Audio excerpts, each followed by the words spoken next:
बोलिए लाडली लाल की।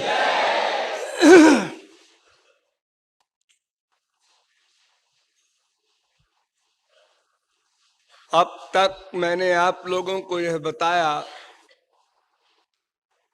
कि भागवत ग्रंथ समस्त आप ग्रंथों के शिरोमणि है।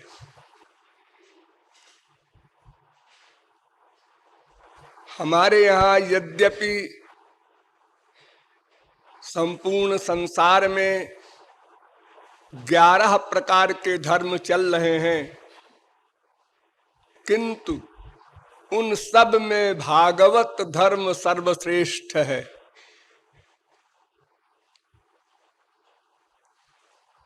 जापान में शिंतो धर्म चलता है,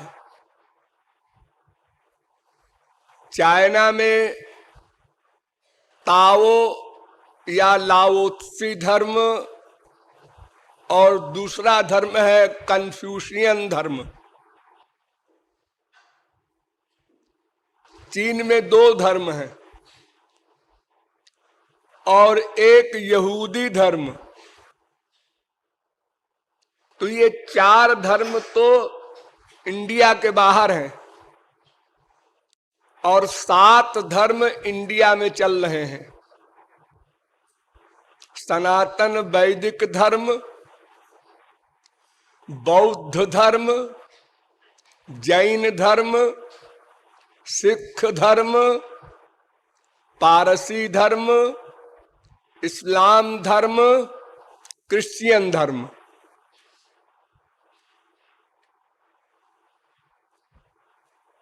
ऐसे ही अनादिकाल से अब तक अनंत धर्मों का निर्माण हो चुका है। वर्तमान में 11 में बता रहा हूं, किंतु ये सब सनातन धर्म नहीं है। ये बीच बीच में बना करते हैं और इन सब धर्मों में अनेक परिवर्तन होते रहते हैं। इतने धर्म क्यों बने और इन सब धर्मों में कौन धर्म सही है, हम किसको अपनाएं, यह मानव मस्तिष्क के लिए बहुत बड़ा सरदर्द है। जिसको जैसा संग मिला, जैसा गार्जियन मिला, वो उसी धर्म का अवलंब ले लेता है। वास्तव में धर्म 2 ही है,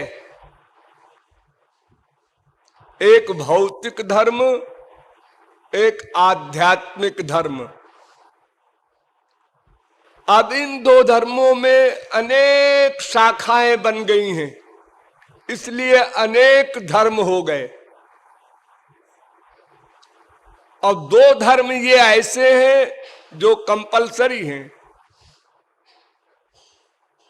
ये 2 धर्म नित्य हैं।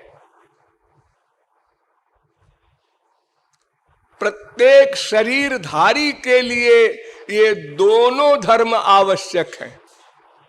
क्यों? इसलिए कि हम 2 हैं। हम 2 हैं। हम तो सदा अपने आप को अकेला फील करते हैं। मैं अकेला जो सोच रहा हूं कोई नहीं जानता। जो मैं जागृत में था वही मैं सपना देख रहा था, वही मैं गहरी नींद में सो गया था, वही मैं जाग रहा हूं। जो 10 साल पहले मैं बंबई गया था वही मैं इस समय मनगढ़ में हूं। एक मैं का हम लोग अनुभव करते हैं सदा, सर्वत्र, जागृत स्वप्न सुषुप्ति सर्वत्र। हाँ, ये सही है, किंतु हम नाम के तत्व के विषय में, अर्थात मैं क्या है, 2 पार्टी हो गई है। एक पार्टी कहती है यह चेतन शरीर मैं है, चेतन शरीर। और दूसरी पार्टी कहती है नहीं, केवल चेतन मैं है। मैं इस शरीर से पृथक है, शरीर मेरा है और शरीर का निर्माण और तत्वों से हुआ है और मैं और तत्व का हूं, दोनों विरोधी तत्व हैं। जैसे मैं सनातन हूं, अनाद्य हूं, अनंत हूं, आज हूं, भगवान का अंश हूं।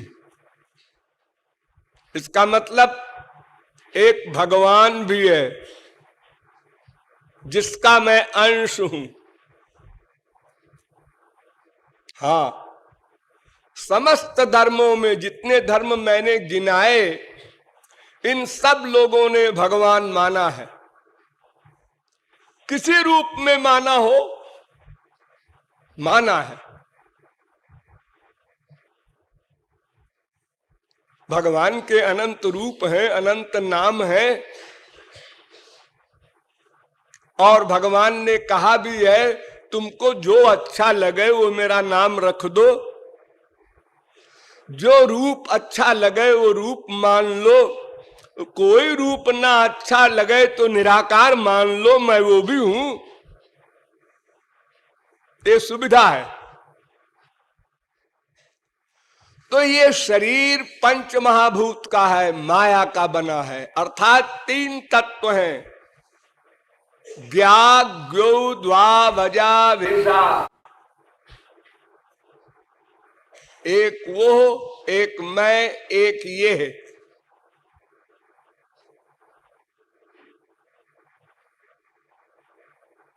अब इन तीनों में अंतर है, एक ईश है, एक अनीश है, एक जड़ है। अर्थात भगवान ईश है, हम अनीश है, वो शासक है, हम शास्य हैं, वो नियंता है, हम नियम है, वो धारक है, हम धार्यमान है, वो सर्वशक्तिमान है, हम अशक्त है, वो विभुचित है, हम अनुचित है, वो भर्ता है, हम भृत्य है, वो स्वामी है, हम दास हैं। अनेक अंतर हैं, लेकिन हम भी चेतन हैं, वो भी चेतन है, हम भी अज हैं, वो भी अज है, हम भी नित्य है, सनातन है, वो भी नित्य है, सनातन है। कुछ विषयों में हमारी भगवान से समानता है, किंतु माया से हमारी कोई समानता नहीं, क्योंकि वो जड़ है और हम नित्य चेतन है, चित कण है। उस जड़ माया का विकार है पंच महाभूत, पृथ्वी जल तेज वायु आकाश, और उन पांचों से बना है ये शरीर।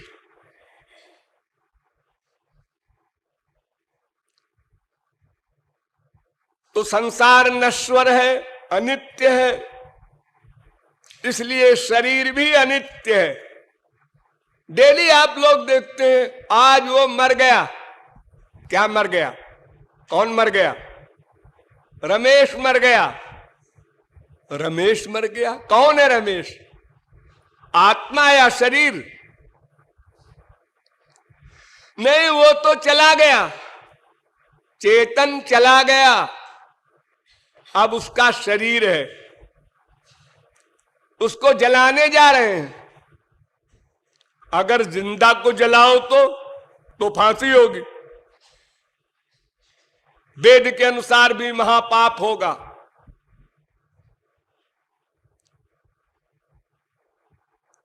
तो आत्मा नित्य है, शरीर अनित्य है और माया जड़ है, इसलिए शरीर भी जड़ है।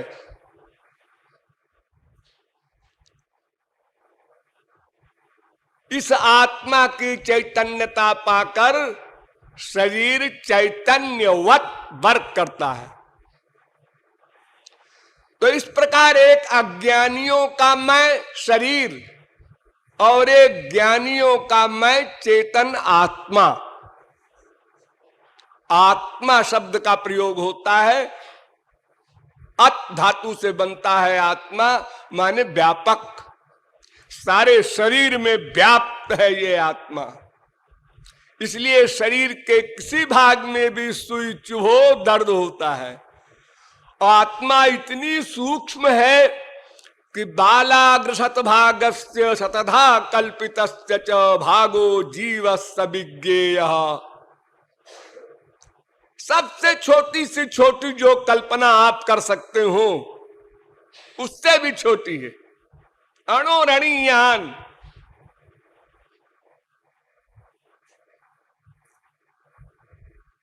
अणु शब्द केवल लिखा है शास्त्रों वेदों में, एषोणुरात्मा, अणु प्रमाणात। और अणु उसे कहते हैं जिसके टुकड़े न हो सके और जो किसी भी प्राकृत मैटर से दिखाई न पड़ सके। ऐसी आत्मा सारे शरीर में व्याप्त है। कितना बड़ा आश्चर्य है, इतनी छोटी आत्मा इतने बड़े शरीर में। अरे मनुष्य का शरीर क्या, हाथी के शरीर में भी, चींटी के शरीर में भी। तो एक आत्मा नाम का मैं असली, और उस मैं का दूसरा मेरा है शरीर। ये शरीर भी मैं कहलाता है। नासमझ लोग, अल्पज्ञ लोग शरीर को ही मैं कहते हैं। बस यही गड़बड़ हो गई, प्रारंभ में गड़बड़ हो गई। जिसने शरीर को मैं माना उसने शरीर संबंधी सुखों का एम बना लिया। इंद्रियों को इंद्रियों का विषय दो और उससे सुख भोगो। जैसे चारवाक सिद्धांत आप लोग जानते हैं ना, कि देखो भाई बाहर कहीं तुम प्यार वार मत करो, केवल अपने शरीर से प्यार करो, क्योंकि तुम शरीर हो, तुम शरीर हो, तुम्हारा शरीर नहीं।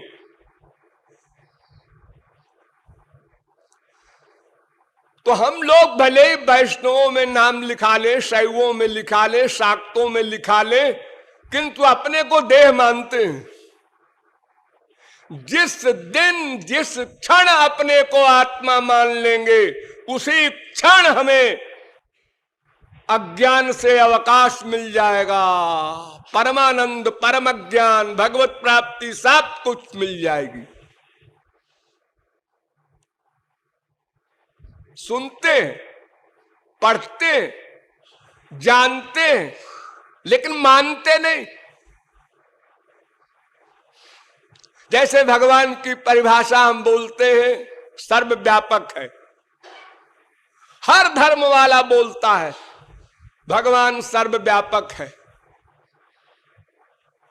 भगवान प्रत्येक जीव के साथ उसके अनंत जन्मों के अनंत कर्मों को नोट करता है, कर्म फल देता है। लेकिन क्या प्रैक्टिकल हम मानते हैं?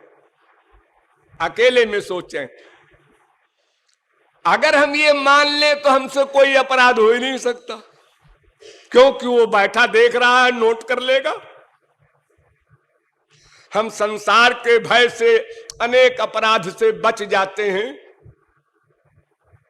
संसार के डर से।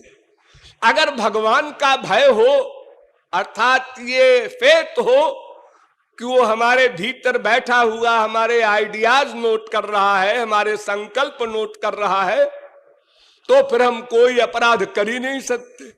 फिर अपने को देह मान ही नहीं सकते, फिर देह के इंद्रियों के विषयों में हम भाग ही नहीं सकते। आत्मज्ञानी उसे ही कहते हैं। तो चूंकि एक ज्ञानियों का मैं है, एक अज्ञानियों का मैं है, इसलिए दो प्रकार के धर्म भी हैं, एक आत्मा का धर्म और एक शरीर का धर्म। किंतु ध्यान दीजिए, कोई आत्मा को ही मैं मानने वाला हो, किंतु शरीर तो है उसके। बिना शरीर के कोई आत्मा नहीं रहती। अगर आत्मा नाम की वस्तु अलग होती और शरीर अलग होता तो आत्मा वाला शरीर वालों को चैलेंज कर देता है, तुम लोग अज्ञानी हो, हम शरीर के धर्म को नहीं मानते। लेकिन शरीर तो नित्य साथ लगा है, स्थूल शरीर, कारण शरीर, इसके सूक्ष्म शरीर, इसके आगे भगवत प्राप्ति होने पर भी गोलोक में दिव्य अलौकिक चिन्मय शरीर। सदास्मात् शरीराद उत्क्रामति सही वैतई सर्वैरुत्क्रामति। वेद कहता है जब ये आत्मा इस शरीर को छोड़ता है तो दूसरा शरीर धारण करके बाद में शरीर छोड़ता है। बिना शरीर के आत्मा नहीं रहता, इसलिए आत्मा शरीरवादियों को चैलेंज नहीं कर सकता। कोई भी आत्मवादी, अध्यात्मवादी, ईश्वरवादी, आस्तिक। इसी प्रकार जो शरीरवादी है, भौतिकवादी है, वो भी शरीर तभी तक उसका है जब तक आत्मा है। इसलिए वो अकेला तो शरीर रह नहीं सकता, ढह जाएगा, 24 घंटे में सड़ जाएगा। जब चेतन नहीं तो फिर वो शरीरवादी कहां रहा और शरीर ही कहां रहा। इसलिए चूंकि शरीर बिना शरीरी के नहीं रह सकता, इसलिए शरीरी की बात को भी मानना पड़ेगा शरीर वालों को। अच्छा, मोटी अकल में समझिए, हमारे पास दो चीज है, एक बाहर की, एक भीतर की। बाहर की ये इंद्रियां बहिर्मुखी है, परांच खान व्यतृणत स्वयंभू, वेद कहता है। और एक अंदर है जहां से हमारे आइडियाज बनते हैं, इच्छाएं बनती हैं, ज्ञान आदि सब कुछ का जो भंडार है वो भीतर है। तो बाहर वाली वस्तु जो है वो भी आवश्यक है और भीतर वाली जो वस्तु है वो भी आवश्यक है। देखो आज विश्व में भौतिकवादियों ने बड़े बड़े आविष्कार कर लिए, atom bomb, hydrogen bomb, neutron bomb, खोपड़ा बम। अब बना तो लिए, अब फिर मीटिंग हो रही है इसको समाप्त किया जाए। ध्यान दीजिए, ये अरबों खरबों डॉलर तो लगा बनाने में, अब फिर करोड़ों डॉलर लगेगा इसको नष्ट करने में। भविष्य में कोई अगर सोचेगा या बात चलेगी कि ऐसा ऐसा हुआ था तो लोग कहेंगे क्या उस समय के सब मनुष्य पागल थे जो खरबों डॉलर लगाकर बनाया फिर अरबों डॉलर लगा के उसको नष्ट किया। अरे वो कैसे मनुष्य थे उस समय के।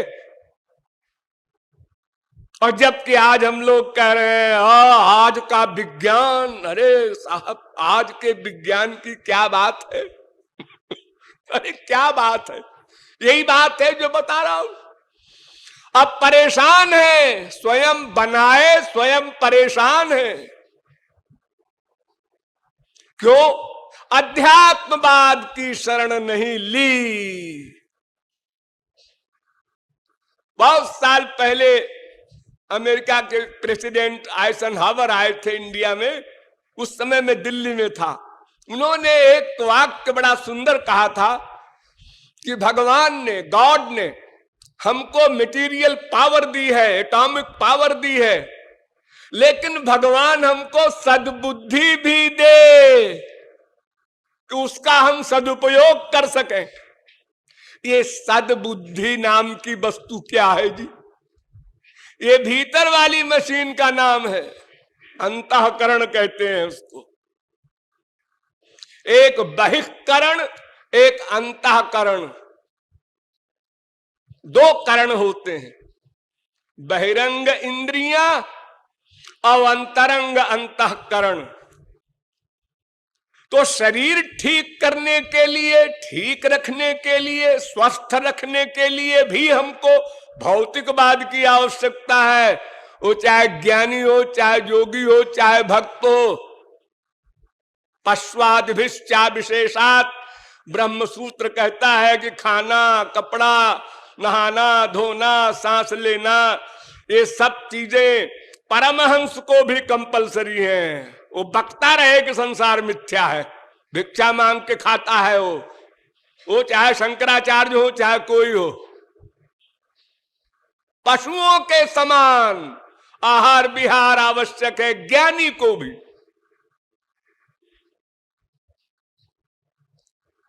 तो शरीर है, तो शरीर जिससे रहता है वो सामान शरीर को देना होगा। और अगर उसकी शरण लिया तो अध्यात्मवादी का एक चैलेंज गलत है कि ये सब बेकार है। बेकार है? अरे 24 घंटे नहीं रह सकते श्रीमान जी, बेकार की बात करते हैं। अच्छा, हमारी पृथ्वी की हवा मत लो, तुम आत्मा हो, हाँ। अध्यात्मवादी हो, हाँ। तुम भगवान को मानते हो, हाँ। अच्छा ठीक है, हमारे संसार में ये पृथ्वी, जल, तेज, वायु, आकाश 5 तत्व हैं, इन 5 को मत लो। आकाश में न बैठो, हवा भी न लो,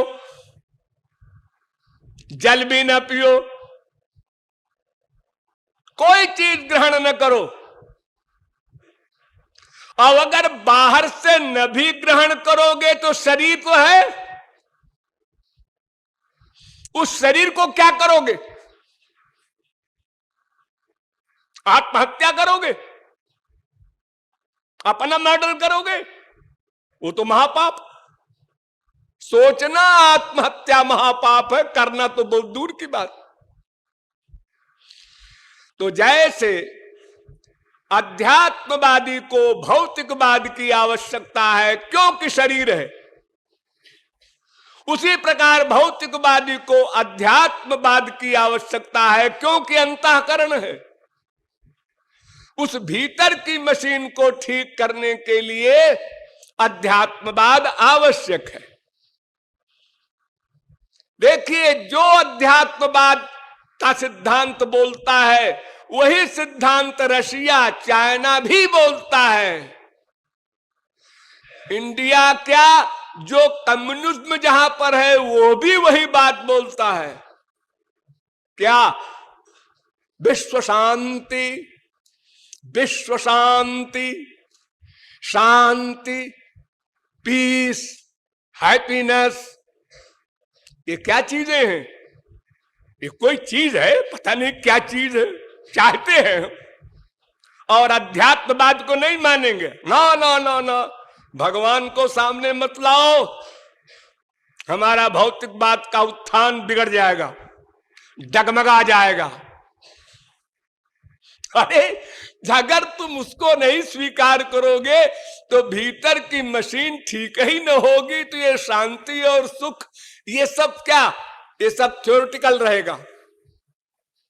खाली मुंह से बोला करेंगे सब भाईचारा करो, शांत रहो, दूसरे को कष्ट मत दो, ऐसे ही बोला करेंगे। नीचे से लेकर प्राइम मिनिस्टर तक हर देश के हर व्यक्ति बोले जाओ ऐसे ही। ये कैसे हो? लोभ न करो, क्रोध न करो, ईर्ष्या न करो, द्वेष न करो, दूसरे का नुकसान न करो। लेकिन कैसे न करे ये हम नहीं जानते, बस ना करो। पागल है। अरे भाई उपाय भी तो बताओ। बस ना करो, बस यही उपाय है। ऐसा नहीं है, किसी भी प्राप्तव्य के लिए साधन हुआ करता है। तो भौतिकवादियों तुम लोग बताओ ना, क्या साधन है तुम्हारे पास कि लोगों के आइडियाज खराब ना हो। जब हमारा उद्देश्य ही है संसार में सुख है ये मानना, तो फिर संसारी वस्तु पाने के लिए हम मक्कारी क्यों ना करेंगे? कौन रोकेगा हमको? कोई कानून रोक सकता है? कानून से बचने के लिए भी कानून है। इतने सारे कानून दुनिया में बने हुए हैं, लेकिन नंबर 2 का काम क्यों हो रहा है? कानून बनाने वालों को भी पता है, कानून के पालन कराने वालों को भी पता है, और कोई नहीं मिटा सका, ना मिटा सकेगा। अनंत कोटि कल्प में नहीं मिटा सकता कोई भी देश, कोई भी गवर्नमेंट। क्यों? इसलिए कि ये जिस कारण से है उस कारण को नहीं मिटाना चाहते आप अपने को शरीर मानते हैं और शरीर की इंद्रियों के सुख को अपना उद्देश्य मानते हैं। इसलिए इंद्रियों के विषयों को पाने के लिए अनेक प्रकार के अनाचार, दुराचार, भ्रष्टाचार, पापाचार होंगे, उसे कोई रोक नहीं सकता। ये जहां से पैदा होते हैं वो मशीन तो भीतर लगी है, अंतःकरण। उस मशीन को ठीक करो तो ये सब अपने आप ठीक हो जाए, ना कोई गवर्नमेंट की जरूरत। हमारे इतिहास में ऐसे ऐसे राजा हुए हैं, नमेस्तेनो जनपदे, ताले नहीं लगते थे। हमारी इंडिया में ही हिस्ट्री मौजूद है। और आज बैंक में जहां ड्यूटी है गार्डों की, बंदूकों के साथ, वहां भी चोरी हो रही है, डकैती हो रही है। लगाओ कितना प्रबंध करोगे तुम? फौजें लगी हुई हैं, 10-10 साल, 20-20 साल हुए जा रहे हैं, लेकिन आतंकवाद समाप्त नहीं हो रहा है। लगाओ खूब खोपड़ी अपनी। अंतःकरण की मशीन को ठीक करना होगा। बिना उस मशीन को ठीक किए ये बाहर का व्यवहार सही नहीं हो सकता। बाहर तो वही आएगा ना जो भीतर से आएगा। जब भीतर गड़बड़ है तो बाहर ठीक कैसे होगा?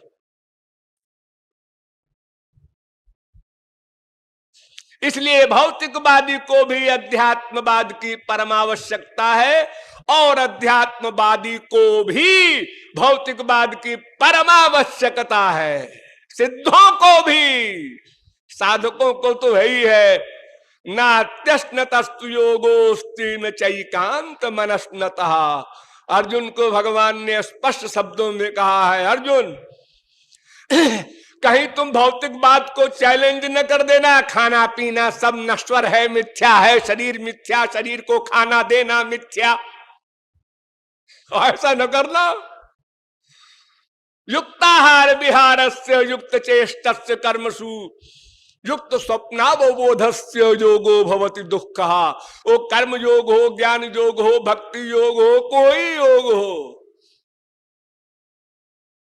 शरीर रखना है। अगर शरीर रोगी हो गया, कोई विटामिन नहीं पहुंचा, कोई प्रोटीन ठीक ठीक लिमिट में नहीं पहुंचा, तो फिर शरीर में रोग होगा। तो जब आप अध्यात्मवादी साहब, जब आप भगवान का ध्यान करेंगे तो जो दर्द हो रहा है पेट में उसका ध्यान होगा, फिर ब्रह्म का ध्यान नहीं होगा।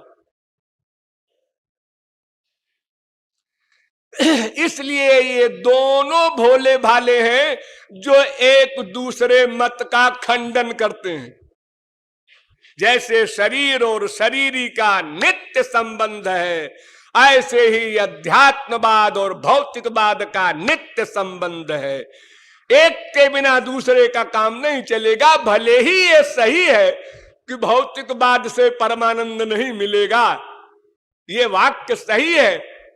अध्यात्मवाद से परमानंद मिलेगा, ये वाक्य सही है। लेकिन भौतिकवाद की आवश्यकता तब तक है जब तक अध्यात्मवाद की अंतिम सीढ़ी पर पहुंचकर भगवत प्राप्ति कर भगवान के लोक न चले जाओ।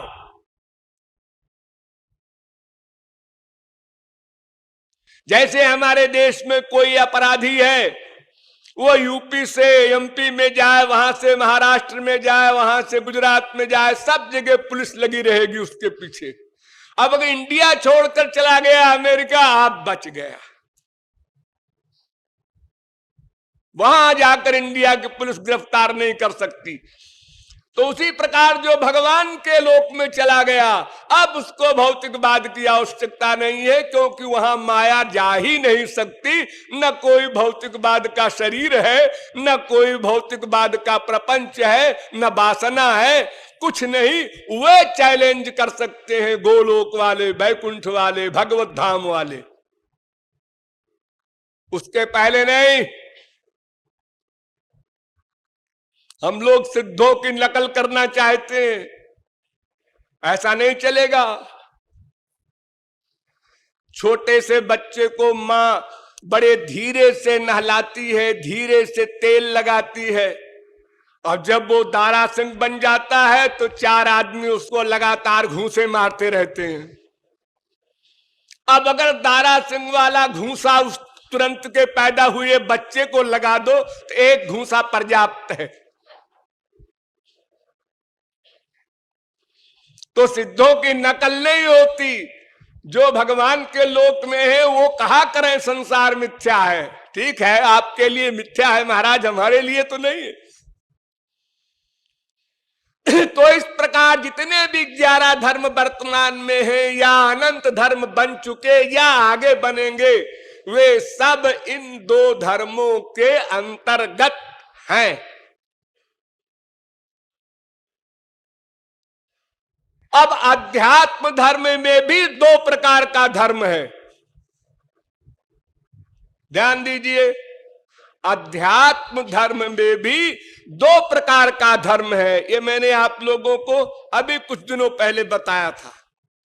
एक परधर्म, एक अपर धर्म। एक धर्म यहां भी नश्वर है और एक धर्म सनातन है, नित्य है, अनश्वर है। और दोनों का निरूपण वेदों में, शास्त्रों में, पुराणों में सर्वत्र है। एक धर्म का नहीं, दोनों का। और वे दोनों धर्म भी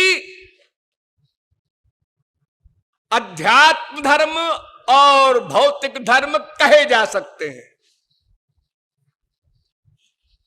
जैसे एक धर्म मैंने आपको बताया था, वर्णाश्रम धर्म, वेद विहित है। मैं ब्राह्मण हूं, मैं क्षत्रिय हूं, मैं वैश्य हूं, मैं शूद्र हूं, ये वर्ण। मैं ब्रह्मचार्य आश्रम में हूं, मैं गृहस्थ में हूं, मैं वानप्रस्थ में हूं, मैं सन्यास में हूं, ये आश्रम। तो वर्ण आश्रम कंबाइंड, इसको वर्ण आश्रम धर्म कहते हैं। इसका निरूपण तो 90% है वेद में, कर्मकांड। और दूसरा धर्म है जो नित्य है। वो कहता है कि कुछ मत धारण करो, तुम आत्मा हो, परमात्मा के अंश हो, केवल परमात्मा को धारण करो। ध्यान दीजिए, अब 3 धर्म हो गए। कर्म कांड का पालन करो, वर्णाश्रम धर्म का पालन करो, जैसा वेद कहता है उसी प्रकार 100%। ध्यान दो एक एक शब्द के ऊपर। जैसा वेद कहता है श्रुति स्मृति के अनुसार 100%। पालन करते हुए वर्णाश्रम धर्म को मानो और प्रैक्टिकल पालन करो। एक तो ये हो गया। दूसरा, नहीं नहीं, इसका फल स्वर्ग है, वो नश्वर है, इसी संसार की भांति है, वहां भी माया का आधिपत्य है, वहां भी त्रिगुण त्रिकर्म त्रिदोष पंचक्लेश पंचकोश का आधिपत्य है। इसलिए ऐसे स्वर्ग के लिए इतना बड़ा लेबर किया जाए, वर्णाश्रम धर्म की समझो, नॉलेज प्राप्त करो, फिर प्रैक्टिकल हो। ये कलयुग के शरीर के और नॉलेज के और मस्तिष्क शक्ति और धारणा शक्ति के बाहर है।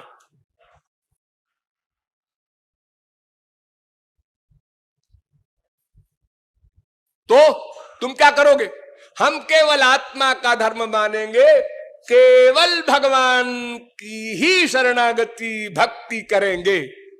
एक ये हो गए, यानी एक वर्णाश्रम धर्म के मानने वाले, केवल वर्णाश्रम धर्म के मानने वाले, और एक केवल भगवान की भक्ति करने वाले। और एक तीसरे आए, उन्होंने कहा नहीं भाई ये दोनों कम ठीक है, तुम बताओ। तो गीता के भगवान श्री कृष्ण बोले, तस्मात् सर्वेषु कालेषु मामनुस्मर युध्य च।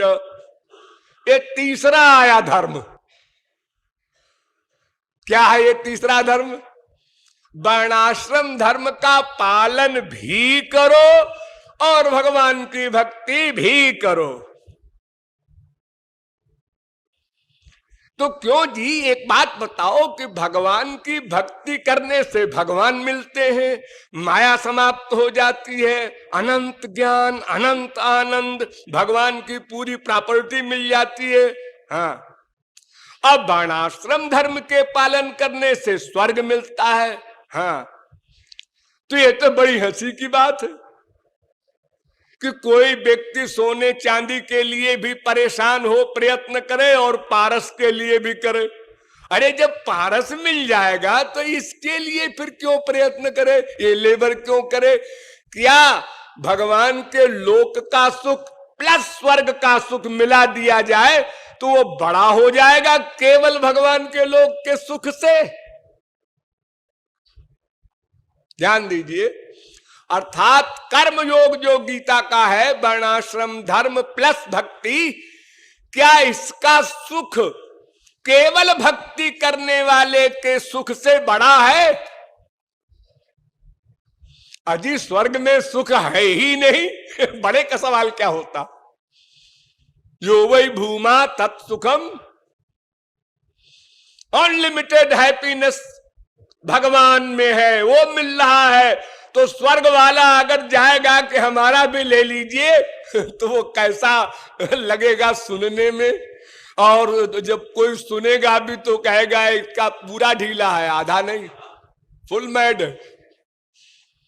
स्पिरिचुअल हैप्पीनेस पाने वाले को स्वर्ग का सुख दिखा रहा है कि अच्छा है, भी ले लीजिए, बढ़ जाएगा आपका सुख।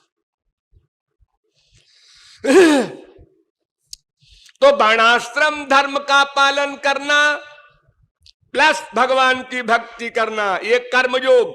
केवल वर्णाश्रम धर्म का पालन करना, ये कर्म। और केवल भगवान की भक्ति करना, ये केवला भक्ति योग। ये तीन मार्ग अंत में निर्णीत हुए।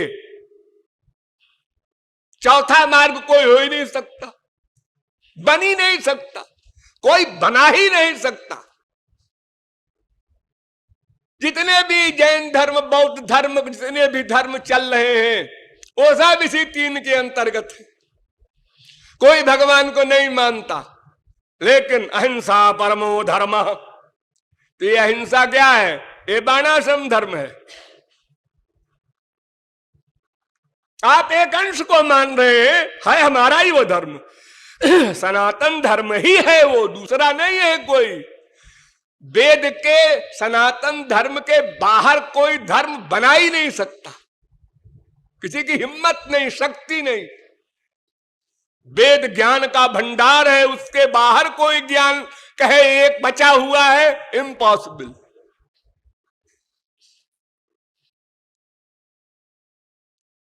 तो वर्णाश्रम धर्म भी पालन किया जाए और भक्ति भी की जाए, इसका भी वही फल,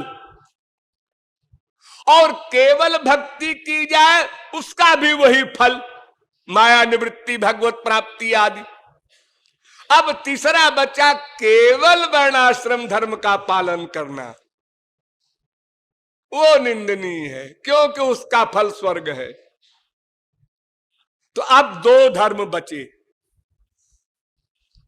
एक कर्म प्लस भक्ति और एक भक्ति। अब क्यों जी, जब दोनों का एक फल है तो हम कर्म का लेबर क्यों करें?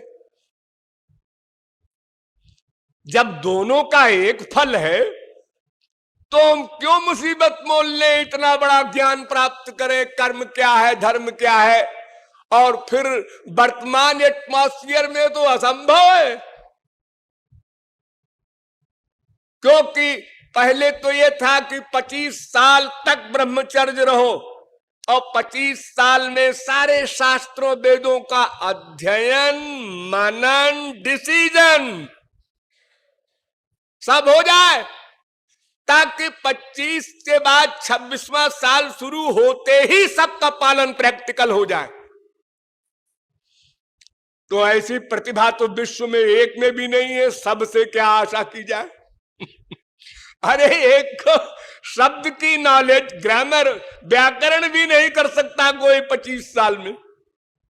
डिग्री लेना अलग बात है लेकिन नॉलेज, ज्ञान उसका पूरा।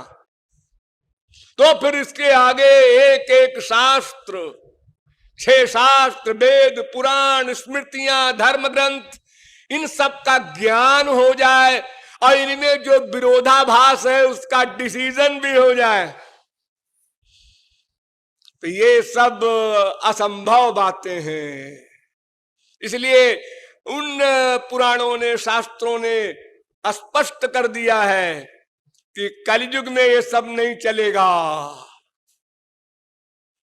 कृते अध्याय तो विष्णुम त्रेतायाम जजतो मखई द्वापरे परिचर्यायाम कलौ तद्धरि कीर्तनात् कालीन ही धर्म ना भक्ति विवेकु राम नाम अवलंबन एकु।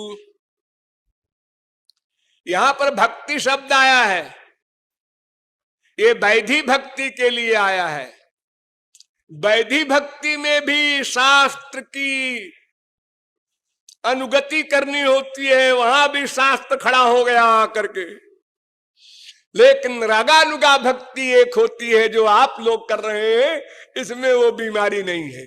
इसलिए वैधि भक्ति कलयुग में कठिन है, रागानुगा भक्ति कठिन नहीं।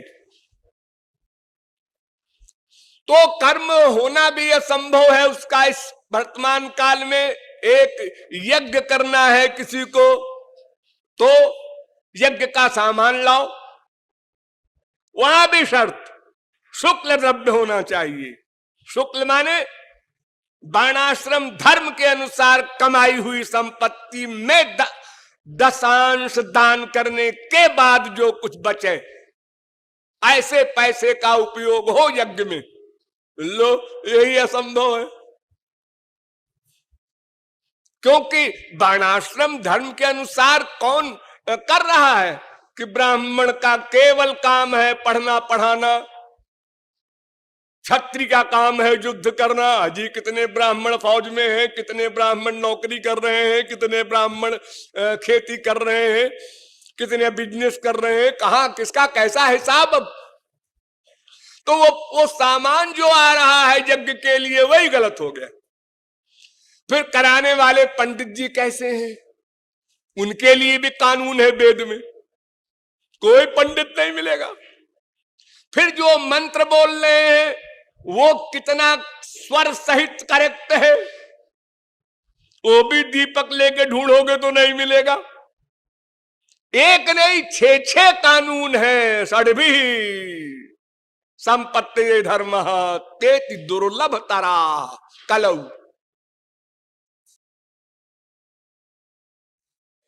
धर्म संपद्यते षड्भी रधर्मस्तु विपर्जयः। तो एक तो उसका फल भी निंदनीय, दूसरे उसका समझना करना ये तो और असंभव, तो उसको छोड़िए। अब इस कर्मयोग और केवल भक्ति योग में हमको एक को चुनना है, तो उसमें भी जब एक ही फल मिलना है तो हम कर्म का क्यों ज्ञान प्राप्त करें, फिर उसका पालन करें, फिर उसमें अटैचमेंट न हो। एक शर्त और है, फलासक्ति रहित भी हो कर्म, नहीं थोड़ा प्यार भगवान से, थोड़ा देवताओं से, अनन्य नहीं रहेगा। वहां तो शर्त है तमेव शरणं गच्छ माम एकम शरणं ब्रज माम एव ये प्रपद्यन्ते। हर जगह तो एव लिख दिया, केवल। तो जब एव की शर्त है माने ही केवल भगवान में ही मन बुद्धि का अटैचमेंट हो, सरेंडर हो, शरणागति हो, तो फिर और चीजों से दूर ही रहो।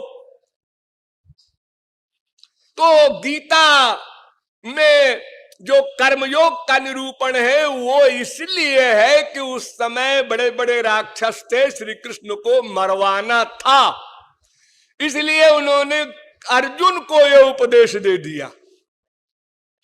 लेकिन भागवत में केवल भक्ति योग है, इसलिए जहां गीता की फिलॉसफी समाप्त हो जाती है वहां से भागवत का प्रारंभ होता है।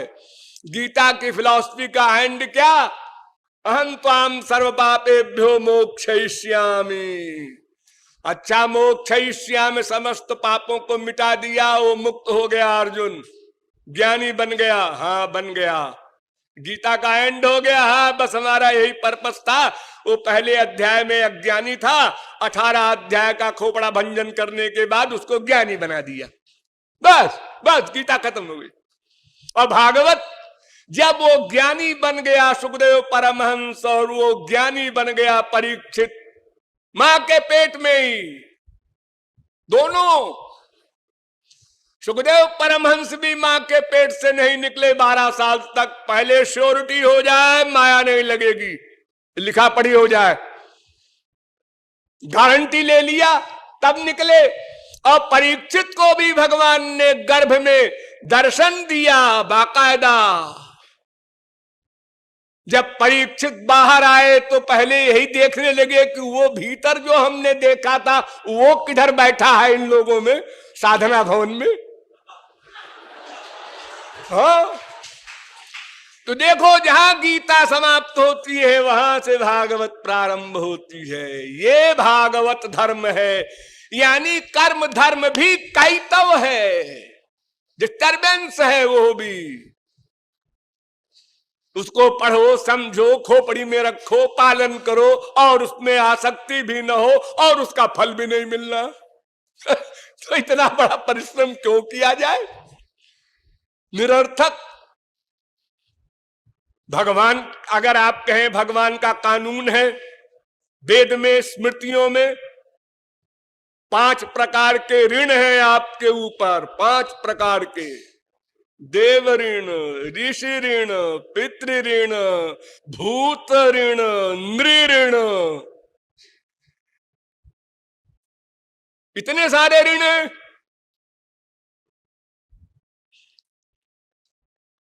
वेद का अध्ययन आदि करो तो ऋषि ऋण से उऋण हो, यज्ञ आदि करो तो देव ऋण से उऋण हो, और संतान पैदा करो और पिंडदान श्राद्ध वगैरह करो तो पितृ ऋण से उऋण हो।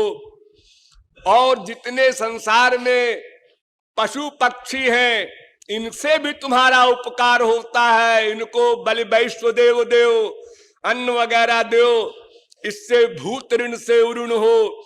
और जो तुम्हारे घर में माँ बाप बेटा स्त्री पति वगैरह हैं, इनका भी तुमसे संबंध है, तुम्हारा इनसे स्वार्थ है, इसलिए इनका पालन पोषण भी ठीक ठीक करो, इनको छोड़ के मत भागो, ये नृ ऋण है। तो ये 5 ऋण तुम्हारी खोपड़ी पर है और तुम दादाजी बन रहे हो, वेद कह रहा है। नहीं नहीं, वही श्री कृष्ण कह रहे हैं, देवर्षि भूताप्त नृणाम पितॄणाम न किंकरो नाय नृणी चराजन। ये 5 ऋण उसके लिए कंपलसरी है जो मेरी शरण में नहीं आता। नथिंग से समथिंग अच्छा है, आवारा ना हो, इसलिए 5 ऋण के मैंने कानून बना दिए कि वो पहले नियम में बंधे। यही बात गीता में भगवान ने अर्जुन से कही थी कि भाई संन्यास कर्म योगश्च निःश्रेयस करौ उभौ, दोनों कल्याणकृत है। लेकिन एक बात है कि अगर कोई कर्म योग में रहे तो उसकी नकल करने वाला योग की नकल तो होगी नहीं, वो अंतःकरण से भगवान में मन लगाना होता है। लेकिन कर्म की नकल तो हो जाएगी, तो कम से कम कर्मी तो रहेगा, वो उच्छृंखल तो नहीं होगा। लेकिन अगर केवल भक्ति योग का पालन करोगे और किसी ने नकल किया तो वो कर्म धर्म भी छोड़ देगा। और भक्ति करना तो प्रैक्टिकल चीज है, अंतःकरण से होती है, वो खाली एक्टिंग करेगा। एक्टिंग माने थियोरिटिकल। तो विकर्मी से कर्मी अच्छा है, इसलिए अर्जुन तू युद्ध कर। अब असली मतलब तो ये था कि हमको मरवाना है इन राक्षसों को तेरे द्वारा, इसलिए तू कर्मयोग का पालन कर। लेकिन भागवत में प्रारंभ से ही धर्म प्रोज्झित कैतवः, सबको कैतो बता दिया, धर्म अर्थ काम मोक्ष तक को। इसलिए कोई कायदा कानून वैदिक स्मार्ट किसी प्रकार का त्यक्त्वा स्वधर्मम चरणाम्बुजम हरे, वहां कोई प्रश्न नहीं है कि आप किसी ऋण के उऋण कर होने के लिए प्रयत्न कीजिए या कोई आपका और धर्म है। बस एक ही धर्म है, सर्व वेदांत सारम ही श्री भागवत मिष्यते। पूरी भागवत सुनाने के बाद सुखदेव परमहंस कहते हैं परीक्षित से, 11वें स्कंध के अंत में, परीक्षित जितने वेदांत हुए हैं होंगे, सबका सार है ये भागवत ग्रंथ। भागवत शब्द का अर्थ ही होता है कि केवल भगवान, उनका नाम, उनका रूप, उनका गुण, उनकी लीला, उनके धाम और उनके संत में ही मन का अटैचमेंट हो, नीचे न उतरो। वो कितनी बड़ी पर्सनालिटी हो, सूर्य चंद्रमा बना देने वाला हो, विश्वामित्र के बराबर वो योगीश्वर हो, फिर भी वो महापुरुष नहीं। जिसने भगवत प्राप्ति की है केवल उसी की शरण में जाओ और भगवान की शरण में जाओ। अगर भगवत प्राप्ति से एक परमाणु भी अभी नीचे है तो सावधान, उसकी शरणागति ना करो। भावोप्यभाव मायाति, एक परमाणु पीछे है भगवान की प्राप्ति से, लेकिन अभी इतना बड़ा खतरा है कि अभाव मायाति, वो कुकर सूकर जोनियों में जा सकता है, पतन हो सकता है, क्योंकि सारी बीमारियां उसके पास हैं अभी, सारी राग द्वेष काम क्रोध लोभ मोह ईर्ष्या द्वेष द्वंद्व त्रिगुण त्रिकर्म त्रिदोष पंचक्लेश पंचकोश, ये जितनी बीमारियां हैं भयानक, ये सब हैं, ये भगवत प्राप्ति पर ही समाप्त होंगी। जैसे एक पारस है, एक लोहा है, पास आए और पास आए और पास आए और पास आए। अब अगर बिल्कुल पास आकर के भी लापरवाह हो जाए लोहा, अरे अब क्या है, ले लिया, क्या ले लिया, पारस का स्पर्श, और वहीं पर अहंकार के कारण पतन हो गया तो फिर चला आया नीचे। बड़े बड़े बड़े जीवन मुक्ता पुनर्बंधनम जानति कर्म भी इतिहास भरा पड़ा है।